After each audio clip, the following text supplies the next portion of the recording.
algunos datos de los cuales también tenemos la posibilidad de sentirnos avergonzados, ¿no? Y por lo cual estamos siendo interpelados en procura de ponerle fin a ciertas situaciones. Por estos días, uno de los grandes temas nacionales tenían que ver con ese núcleo duro de la pobreza, con cara de niño, además de infancia, qué medidas o hasta dónde los compromisos de los países realmente, el del nuestro concretamente, ¿no? De poder y querer solucionar el tema. También una infancia comprometida en cuestiones de seguridad. Hemos visto muchos episodios de cómo hoy los narcotraficantes los manejan a los niños hasta como escudo, además de las víctimas de balazos justamente por ajustes de cuentas y guerra entre narcos. Pero hay algo que es peor todavía, y es el número, porque uno no lo está analizando todos los días, pero cuando son esas historias donde el daño a los niños los hacen sus propios padres. ¿Se acuerdan del caso de Santino? Sí. Este bebé de 15 meses que murió en Mercedes. A priori, los padres lo habían llevado como un accidente doméstico, ¿no? Allí se constata que venía sufriendo maltrato por su madre y su padrastro hace tiempo, que hoy están formalizados, no con preventiva.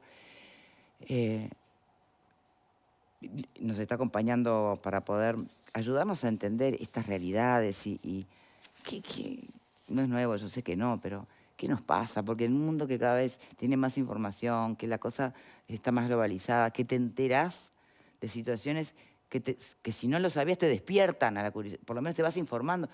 Y hay cosas que no cambian, que es como que le entrara por una oreja y saliera por otra. Bienvenido, Bautista Vagón, abogado, ¿cómo le va? Gracias por la invitación. Niños asesinados en su entorno familiar. No es de hoy, no es nuevo, pero no deja de impresionar porque cuanto más globalizados estamos, uno quisiera ver que estas cosas dejan de pasar. Y no es así. No es así. Esto no es un fenómeno nacional, es un fenómeno que pasa a nivel mundial. Sí. Hay que hacer la diferencia, como usted muy claramente marcó, entre lo que son las muertes de los niños por incidentes que no son por violencia intrafamiliar o doméstica, puede ser, por ejemplo, en un tiroteo, puede ser en otro motivo. Sí, vamos a concentrarnos hoy en lo que es la violencia intrafamiliar. Lo que está mencionando usted, si bien las estadísticas a nivel uruguayo son pocas, no es bueno hablar de estadísticas, pero nos da un nivel general. Una nota muy interesante que se hizo, creo que fue en La Diaria, un periodista que investigó, y los datos del Ministerio del Interior dan más o menos que en Uruguay, en la última década, recordemos que el CIPIAB, las informaciones las brinda el 25 de abril, todavía no estamos, por lo tanto, los últimos datos que tenemos entre 2013 y 2023 es que en Uruguay murieron unos 71 niños. ¿Por violencia? De 71 niños, intrafamiliar. casi 71 niños muertos. Está. Casi el 80%, digamos, casi 8 de cada 10, en ese periodo de tiempo, en esta década, fallecieron por violencia intrafamiliar, no por otros motivos. ¿Se dan cuenta qué horror? Lo que estamos viviendo ahora, este último año, es diferente la situación, ¿verdad? Sí, porque aparecen otros escenarios donde... Pero eso no le resta trascendencia a la violencia intrafamiliar. Si hacemos claramente un análisis más a largo plazo de nuestro país, nos está marcando una triste realidad. Perdón, eso me decías que no es propio nuestro, digamos, obviamente, que pasa en el mundo, pero... Pero sí es marcado, es mucho más marcado en nuestro país respecto de otros. ¿Y eso? ¿Y por qué? ¿Dónde está la explicación? Hay multicausal. Es multicausal. Y también las edades. En general, a los niños se les quita la vida entre 0 y 12 años, no después. Claro, porque son más chiquitos, más débiles, es más fácil dar un golpe. Y... también lo que tiene que ver con materia de abuso, hay un periodo de tiempo donde se hace a la corta edad. Los abusos no acontecen, no es una materia que ahora me están consultando, pero no acontecen después que, por ejemplo, en el caso de las niñas, comienzan a desarrollarse por distintos motivos que ahora no viene el caso. Entonces, acá en Uruguay, lo que nos ha mostrado la última estadística a nivel de la década es que ha sido el principal motivo de pérdida de vidas de nuestros niños, ¿no? Niños de nuestro país. La violencia intrafamiliar. Pero no sé cómo se compara eso, porque es un dato en década, ¿no? De 2013 al 2023. Pero se puede decir que son casos aislados. No, o- esto, usted mencionó dos que van de una punta al otro de la República, y estamos hablando del 24, en Soriano, en Rivera. Yo le puedo citar en Paysandú, en Artigas. Hay muchísimos casos que acontecen. Algunos toman casos... ¿Y qué suele pasar con esos padres cuando son los responsables? Bueno, vamos a diferenciar. Tenemos un sistema penal que los puede castigar por omisión o por acción, ¿verdad? Ahí lo va a tener que juzgar conforme si es por un homicidio, si es un homicidio. Ahora, en el caso que hablaba de usted de Dolores, aparentemente al padrastro lo habrían formalizado inicialmente por homicidio culposo, es decir, por las lesiones que le causó al menor, las lesiones, las fracturas, por lo que dice a través de los medios, a través de la costilla, en el cráneo, un golpe fuerte terrible. Y un golpe certero. Pero, ¿por qué le digo este dato tan sensible y relevante, aunque no resulte agradable? Porque ahí puede la Fiscalía, al periodo que investiga, determinar que no fue golpes que terminaron la muerte, sino que tuvo la intención de matar. Entonces ahí en ese caso el delito que se le imputaría a ese padrastro podría ser otro, podría ser homicidio especialmente agravado y ya no homicidio culposo, ¿verdad? Entonces depende mucho la realidad en este país. Lo que llega mucho a los servicios que yo he trabajado y trabajo a través de más de 20 años, es frecuente que a veces la vinculación de una madre o un padre con una pareja nueva a veces acontezca, no necesariamente es el padre biológico el que muchas veces agrede. Creo que el último dato de niños fallecidos en Uruguay, que eran 7 en el 22, estaba parejo o creo que superaba el índice de los padrastros que quitaban la vida a los hijos de su pareja. Entonces, el problema es multicausal y también su abordaje tiene que ser multicausal. Digo, interdisciplinar. No... Claro, lo que pasa es que cuando son muy chiquitos, que no asisten a escuela o a jardín, ni siquiera ves las alertas. Y es más difícil captar las alertas, claro, porque no hay un CAIFE por medio, no hay un centro de salud. Me consta que Montevideo, los servicios, por ejemplo, del Pereira Rosell, que es el centro hospitalario que absorbe la mayor parte de población de nuestra capital, ante indicadores específicos e inespecíficos de violencia, realiza la denuncia judicial. Y eso es importante, ¿verdad? De fractura de una pierna. Muy difícilmente alguien se arroga la culpabilidad y dice, no, lo quise lastimar. No, siempre se dice que es accidente, pero ahí y que tal vez sea probable, lo que no quiere decir que esa persona no tenga que pagar por lo que hace, pero además que rehabilitarse, que reciclarse, si es que el chico pretende un vínculo con el hijo, ¿no? Sí, las situaciones de violencia, fundamentalmente los centros educativos y los centros de salud, son los espacios donde más fácilmente se puede tener un primer, o familiares que lo denuncien, no es tan común. Pero pasan a una abuela en un momento que toma conocimiento de que su nieto aparece con lesiones que no se condicen con lo que dice la madre o lo que dice el padre o el padrastro, y radica la denuncia. No es la mayoría, pero es importante que empecemos a afinar, mirando a futuro, y en defensa de nuestros niños, los mecanismos para prever, no las situaciones que a veces son muy difíciles. Por ejemplo, en una localidad, como usted decía, hay niños muy pequeños que nunca tuvieron la posibilidad de solicitar ayuda o que la ayuda venga de un centro educativo de salud a distancia.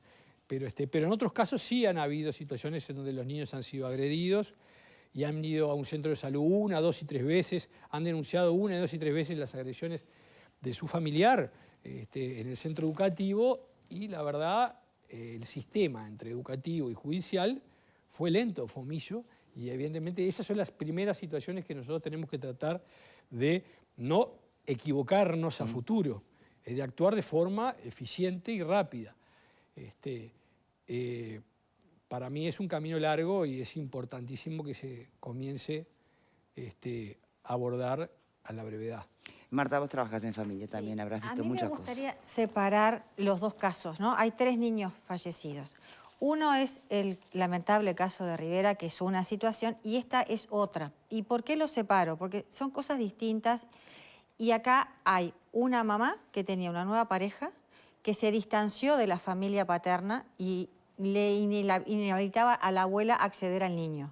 Esos casos se dan y se dan con mucha frecuencia. Vos sabés que lamentablemente los hombres agreden a las mujeres y las mujeres agreden a los niños, ¿no? Eso es así. Entonces, esa es una situación. Y acá, lamentablemente, habría que llamar a la atención a por qué esa abuela no estaba pudiendo acceder. La carta que escribió la abuela de Santino rompe el alma, pero realmente rompe el alma y representa la realidad de muchos abuelos. Entonces, me gustaría poner eso arriba de la mesa, porque a veces cuando se marcan las medidas y las situaciones de violencia, las familias extendidas quedan lejos del acceso al niño y por eso... de hecho, la mamá no le pasaba la dirección. Exacto, Cuando y se puso por a vivir eso con la pasan pareja estas nueva. cosas. Distinto es el caso de Rivera, que lamentablemente es el lamentable caso de una violencia de género que habrá que ver por qué, porque no había historia previa de por qué mató a esos niños y después hirió a la mamá. Pero quería llamar la atención a esto porque yo vi los comunicados de las organizaciones feministas y a mí me choca.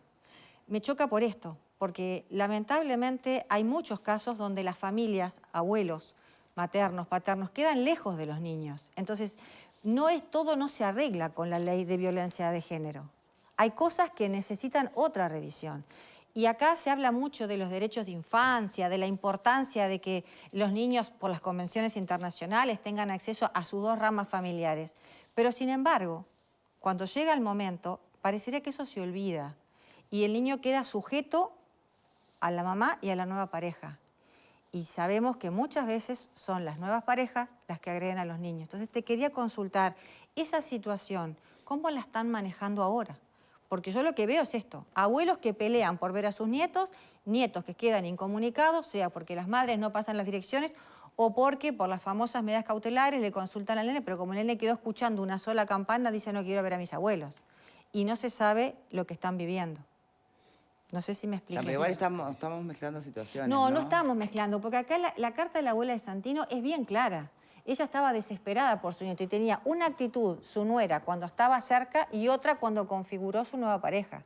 Y esta situación de Santino se ha replicado. Digo, tenemos el caso Lucio en la Argentina. Lo que yo creo que apunta a ella y que es interesante es que en un caso era muy difícil poder prever o anticipar esa situación trágica porque no había cero indicios. Pero por otro lado, en este caso de Soriano, de Santino, este pequeño de 16 meses, sí había algunos integrantes de la familia que estaban dando señales de alerta. Exacto. Habrá que ver cómo, cuándo y dónde se dieron para determinar a ver si realmente hubo una omisión de algún actor, sea judicial, policial o, evidentemente, las cosas transitaron demasiado rápido como para que se pudiera tomar una medida. Yo trabajo ¿Pero qué tiene que ver la ley de violencia de género con esta abuela que no podía acercarse a la casa? No, en este caso puntual no, pero lo que te digo es que muchas veces lo que sucede es que cuando hay medidas cautelares, el niño se ha alejado de una rama de la familia. Sí, que puede ser un testigo ocular importante para llegar la denuncia. Pero no remite al caso de Santino, porque no había ninguna cautelar de nada. Acá lo que había era una había un mal vínculo entre adultos que no le daban la dirección para ir a ver al niño. Ni siquiera había mal vínculo, porque había un excelente vínculo previo, pero después... Pero cuando la mujer se novia con alguien, no le pasaba la dirección a la abuela. Entonces, Bautista, sí. Es interesante y muy complejo. La realidad va que estamos hablando en este caso, yo me quiero remitir al caso que estamos dialogando nosotros.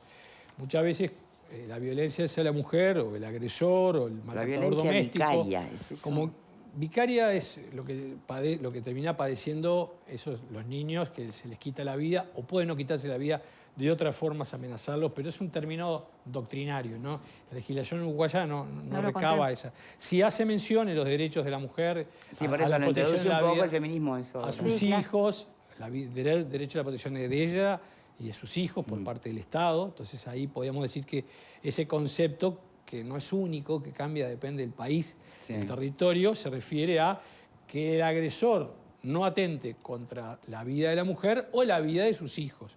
Después se verá si lo hace como una forma de venganza para hacerle golpear a la mujer donde más le duele, que es en sus hijos.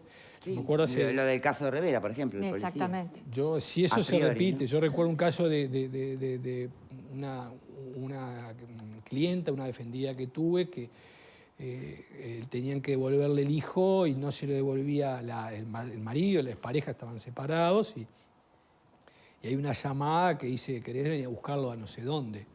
Y cuando ella va a ese lugar, si la memoria no me falla, el niño estaba desgollado. Ay, Sí, Dios claro. mío. Entonces, el hombre a nivel judicial dijo que tenía como amnesia, que no había recordado nada.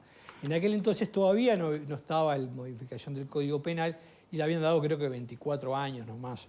O sea, no le habían dado lo que hoy se daría, más de 30 años. Pero realmente muchas veces no es que una persona, como ese decían algunos representantes de algún colectivo, no importa, policial o cual fuera, estamos sometidos a tanto estrés que ahí nosotros perdemos. Yo dudo que realmente una persona, por mal que se encuentre, pueda quitarle la vida a sus propios hijos. Ahí hay otra motivación que es ir contra la mujer y hacerla pagar donde más le duele. En este caso, lo que yo creo es que perdón que me fui por los laterales y ahora quería responderte bien. El tema es que en un caso es mucho más difícil poder preverlo. Sí, claro. En otro caso, las señales de la abuela o de cualquier otro familiar, lo que está diciendo ella es que la fuerza de los hechos ha llevado de que ese artículo que estableció, lo discutimos en su tiempo, la suspensión de las visitas hasta por 90 días de la otra persona para ver si no hay violencia y después la revinculación, no solo va respecto del agresor, sino también de muchas veces por la fuerza de los hechos en los demás familiares. Exacto. Entonces, a veces una abuela, el agresor tiene, el general es un modus operandi común, trata de aislar a la víctima, de la familia, en primer lugar, de los amigos y de toda persona que le pueda asistir ayuda. Entonces, en este caso, aunque estuviera anulada la madre, el niño sí podía dar algún índice de solicitud de ayuda y una abuela perceptiva y atenta en el momento podía, de alguna manera, aunque la madre no pudiera por amenazas o lo que fuera, pedir ayuda, una abuela podía presentar la denuncia. Supongo que es por ahí que vas, ¿no? Sí. Al hecho de que terminara por la fuerza de los hechos, perdiendo el vínculo con su nieto, porque las medidas que se tomaron, en definitiva, a veces los perjudican, pienso en las abuelas paternas, Exacto. más que las maternas. ¿No? En ese caso también podría, pero es una punta, no es la única situación que debemos abordar para tratar de prever esta situación que, repito, lamentablemente es más frecuente de lo que los medios lo Bien. Sí, presentan. es que son esas noticias que a veces tienen una carga de indignación, de dolor y de tragedia tan grande que no... Y que nos enfrentan a la cara más dura de nuestra sociedad que también nos cuesta reconocer. Nos cuesta reconocer que semejantes a nosotros, uruguayos como nosotros, bueno, en algún caso funcionarios policiales o quien sea, cometan este tipo de atrocidades. El plano legal es importante, el plano judicial es importante, pero creo que en donde Uruguay no se puede permitir ya más estar omiso, y esto es un tema del Estado, no es un tema de un gobierno en particular, es no tener un sistema de seguimiento uno a uno de todos los nacidos vivos en el país. En Uruguay nacen 32.000 niños por año, viene bajando. Tenemos un Estado presente en el territorio, a través de ACE, a través de los CAIF, a través del INAU. Todas estas instituciones tienen presencia casi que granular a nivel de localidades. Por supuesto, el medio rural tiene otras exigencias en términos de despliegue. Pero nosotros tenemos que tener un servicio social que atienda y que siga, como hizo y como sigue haciendo Uruguay Crece Contigo, en esos primeros meses de vida, porque como bien decía Victoria, no hay contacto con un centro educativo, pues bien, entonces es el Estado el que tiene que hacer el seguimiento.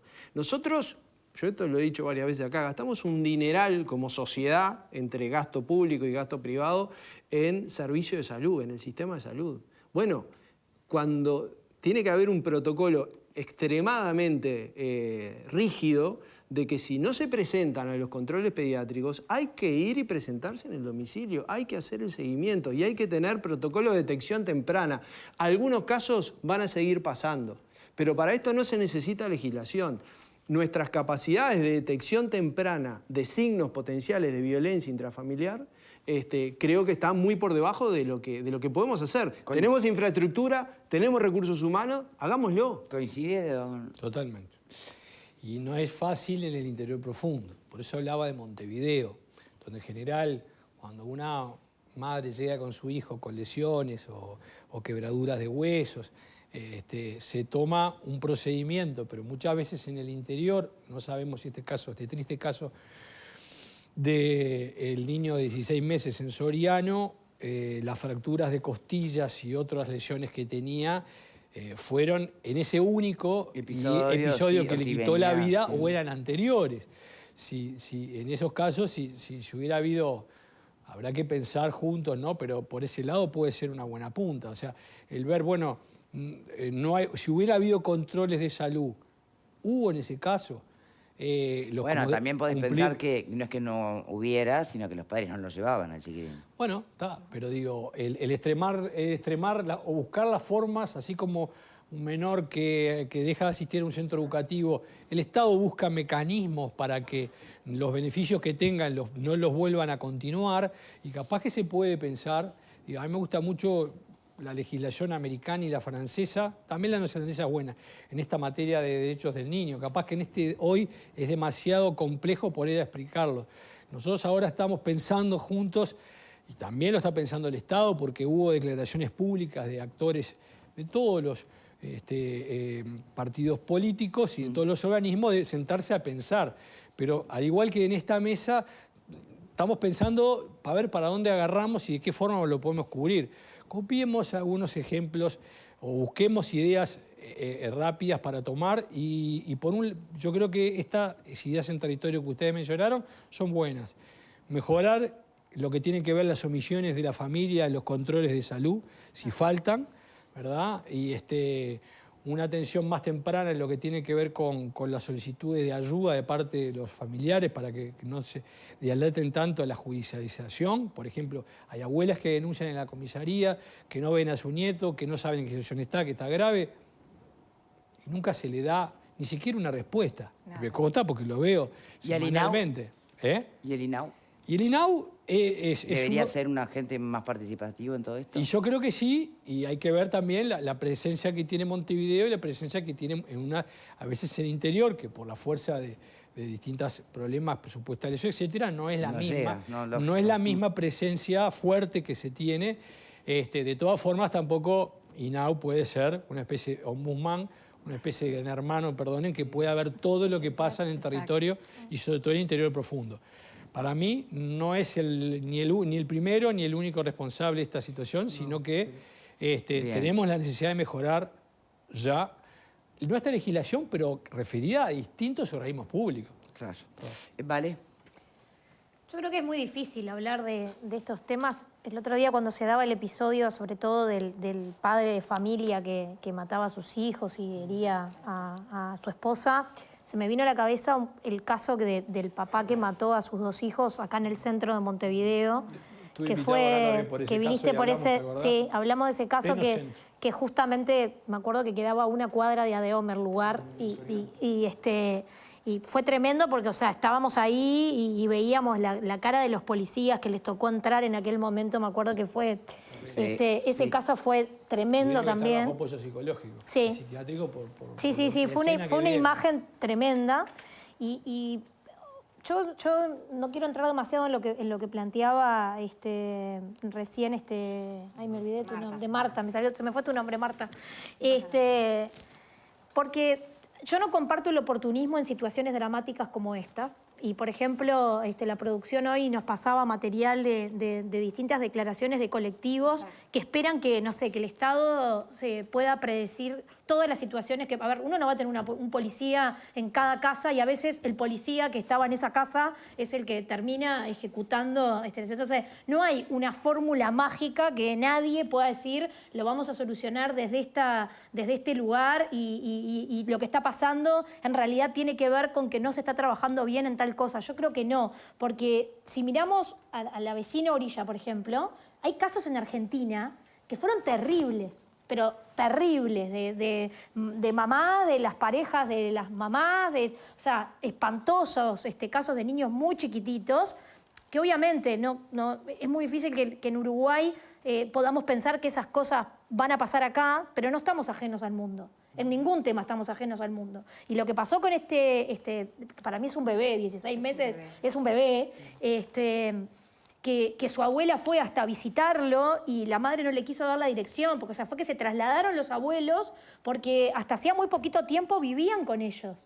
O sea, es un niño que muy poquito tiempo antes iba al control médico, iba a estar en excelentes condiciones, porque vivía con su mamá, con sus abuelos, había un seguimiento y una contención familiar, hasta que su mamá tomó una decisión de tener una nueva pareja, se fue y se dio toda esta situación de violencia. Entonces, ni siquiera este cambio de que cumpla o no con ir a los controles médicos cada tanto tiempo, tampoco quizá alertaba de lo que podía llegar a suceder. O sea, son casos muy complejos y creo que realmente hay que darle la seriedad al momento de tratarlos que merece. Y si queremos realmente hacer un trabajo colectivo que implique a todos los actores que están vinculados directamente del Estado, pero también decisiones políticas de todos los partidos. Estos son temas, la niñez, son temas de políticas de Estado, que tienen que trascender partidos, que tienen que trascender periodos, que tienen que trascender cualquier cosa que pueda perjudicarlos. Porque ya cuando se partidizan, ya empiezan a verse desde otro punto de vista que no colabora a que realmente encontremos una forma de tratarlos para mejorarlos. Entonces, Tengo yo realmente lo veo por ahí. Antes de pasar a Pepe, si me permiten, no sé si usted tiene los números, las estadísticas, pero mayormente el maltrato a los niños por parte de sus padres, o sea, violencia intrafamiliar dirigida a los niños, ¿se da en todos los segmentos de la sociedad? Sí. Sí. ¿Se cubre en los altos, en los círculos altos? Bueno, yo en general prefiero siempre guiarnos por las cifras oficiales. Los informes de CIPIAP no hacen un desglose tan desmenuzado por clase o por grupo social, la violencia.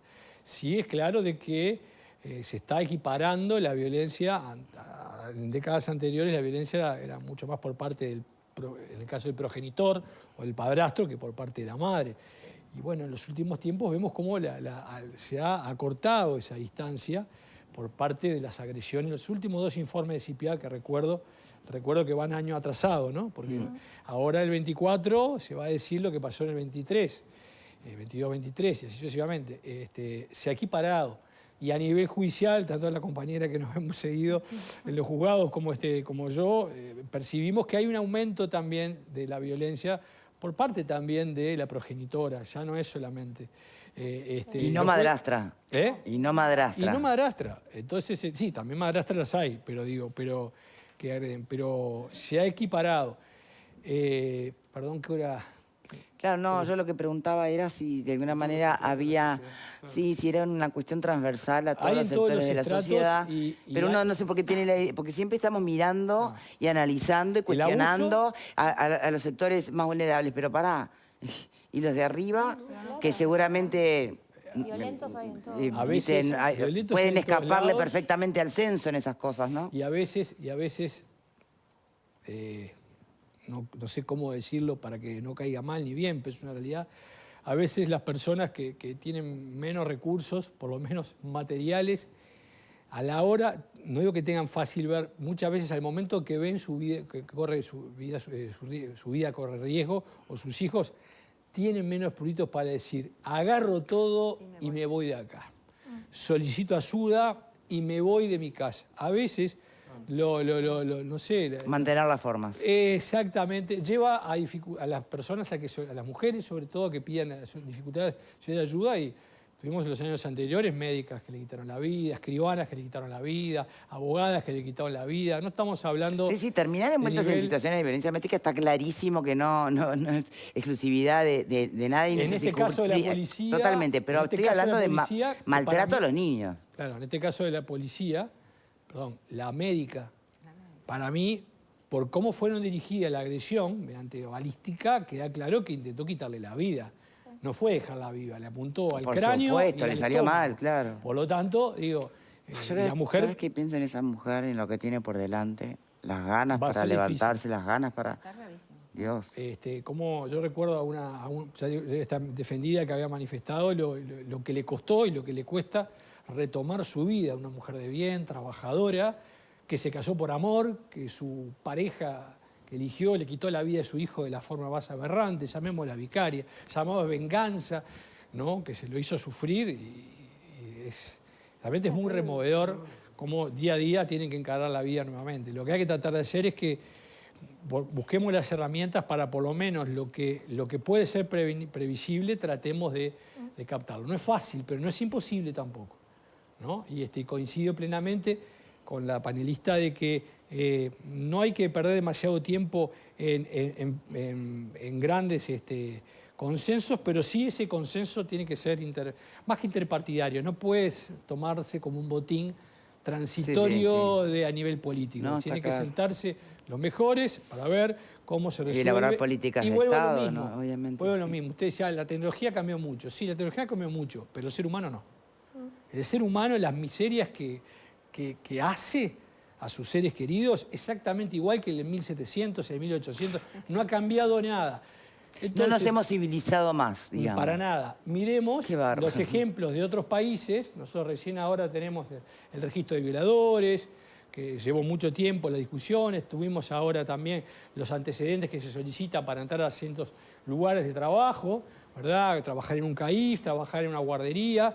Se requiere presentar una documentación que no había, pero ese es el ABC. Sí. Todavía falta hasta la Z. Y seguimos todavía un poco lentos en proteger los derechos de las personas más vulnerables. Tenemos que seguir recorriéndolo.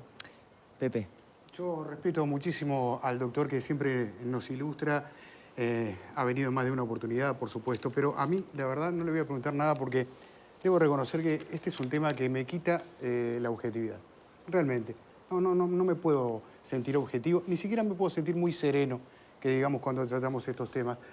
Por lo tanto, y en virtud de que hay una cámara enfrente y una responsabilidad frente a la cámara, no voy a expresar más que esto. Desconozco la posibilidad que hay de rehabilitación de estas personas que golpean hasta la muerte a un niño, que le clavan un puñal o que le disparan. Yo, en lo personal, creo que no hay posibilidad ninguna de rehabilitación, por lo tanto, tampoco soy de los que pueda estar pensando en el incremento de las penas o en la inflación punitiva en este caso, porque de verdad no lo creo así. Y la dejo por acá. Pero entonces, francamente, me indigna. Reconozco que no es políticamente correcto lo mío, pero bueno, es lo que siento. Bien. Comparto plenamente lo que él dice. El problema que nos encontramos que en este tipo de delitos muchas veces no podemos castigar al culpable porque el culpable se quita la vida, Sí, claro. ¿no? Sobre todo en la violencia vicaria. Acá de los 3 niños que estamos hablando que fallecieron, el que le quitó la vida a 2, luego se quitó la vida a él. Por lo tanto, también tenemos que entender que en el sistema penal necesariamente no está la solución a este problema, porque no tenemos cómo sancionarlo. El hombre se quitó la vida, o sea, hay que ir a las raíces de por qué hizo eso para entender cómo se puede prevenir, porque ni con una pena perpetua o pena de muerte, él ya se quitó la vida. Y si vemos los índices de... Sí, pero le cabría al padrastro y a la madre de ese del chiquito de Mercedes, le puede cabría ser. otra cosa. Por Y eso- a la madre. Sí, claro. Sí. A la madre más que En este caso fue por distintos delitos, ¿no? La madre fue, por lo que pude ver en la prensa, fue imputada en primera instancia por reiterados delitos de violencia doméstica. O sea, no estaba siendo omisa simplemente, dijo ese fiscal. No, por eso. Aparentemente ella ejercía violencia. Claro, sí. ¿No? Entonces habrá que ver luego si la información forense permite dilucidar algo más de lo que le imputaron inicialmente, Bien. que no es fácil. Bautista Vago, muchas gracias por habernos acompañado en este segmento del programa. Gracias por la invitación. Lamento que sea por estos temas, Bueno. obviamente. Si quieres hacer alguna reflexión extra, final. No, lo que justo me encontraba de Valeria, que mencionaba la triste experiencia, la última vez o las últimas veces que vine, que nos pasó el caso del centro, en donde ese padre le quita también la vida a los 2 hijos, y a mí me quedó algo muy sin sabor, muy realmente qué complejo que es el ser humano. Él luego quitarle la vida a los hijos, la policía estaba abajo, y en un momento le dicen, abre la puerta, más o menos fue así, y dijo, no, ¿quieren que les tire la llave? O sea, una frialdad. Una persona que había terminado de matar con sus manos a sus hijos, ¿no? Lo que es el ser humano, lo complejo que es. Eso ya es, bueno, podría ser un debate eterno, ¿no? Pero por eso digo, no sé. Eso es maldad. Ya estamos ante un escenario de patología, de locura, de inimputabilidad, incluso peor todavía. ¿Por qué hablaba de esto? ¿Por qué ponía este ejemplo movilizador? Porque estos temas en general ocupan la prensa, los medios y por tanto movilizan a la sociedad y a los organismos públicos cuando pasan. Pasan 2 semanas de los hechos volvemos al cero. y todos volvemos a foja cero. Y decimos, bueno, ¿qué logramos hacer desde ese momento a ahora? ¿Se hizo algo más? Y nos volvemos a juntar medio año después, 2 meses después, 2 años después, a hablar de lo mismo y no avanzamos mucho. Y en este caso, del niño de 15 meses, mientras todavía estaban libres, la madre y el padrastro ni siquiera se quedaron a ver la autopsia, a ver qué decía. Ni siquiera se acercó, la madre no se acercó al cajón No lloró. del bebé. En fin, de nuevo, hasta acá. Gracias, Togón. Les recuerdo que llegaron las ofertas.